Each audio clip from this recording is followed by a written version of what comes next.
નમસ્કાર મિત્રો, સલૂનમાં જઈને હાઇબ્રો થ્રેડિંગ કરાવવું એ આજકાલ સામાન્ય બાબત બની ગઈ છે, પરંતુ તેમાં રાખવામાં આવતી થોડીક બેદરકારી ગંભીર ચેપ તરફ દોરી શકે છે. તાજેતરના એક ચોંકાવનારા અહેવાલે સૌનું ધ્યાન ખેંચ્યું છે, જેમાં 28 વર્ષની એક મહિલાને માત્ર હાઇબ્રો થ્રેડિંગ કરાવ્યા બાદ લીવર ફ્લેરની જેવી ગંભીર સમસ્યાનો સામનો કરવો પડ્યો હતો.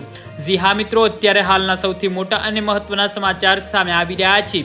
તો મિત્રો, સમાચારમાં વધુ વિગતવાર વાત કરીએ તો સામાન્ય સંજોગોમાં હાઇબ્રો થ્રેડિંગ સુરક્ષિત હોય છે, પરંતુ જ્યારે સલૂનમાં અયોગ્ય સ્વચ્છતા જાળવવામાં નથી આવતી ત્યારે તે જોખમ ઊભું થાય છે. બહુવિધ ગ્રાહકો પર એક જ થ્રેડનો ઉપયોગ કરવો અથવા તો હાથ અને સાધનોને યોગ્ય રીતે સેનેટાઈઝ ન કરવાથી ગંભીર ચેપ ફેલાઈ શકે છે. જી હા મિત્રો, અત્યારે હાલના સૌથી મોટા અને મહત્વના સમાચાર સામે આવી રહ્યા છે.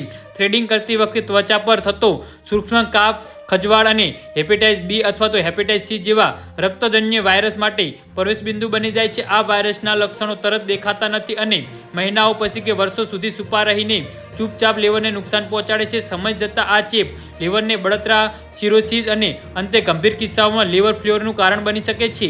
જી હા મિત્રો, તો આના વિશે તમારું શું કહેવું છે તો નીચે કમેન્ટ બોક્સમાં જરૂરથી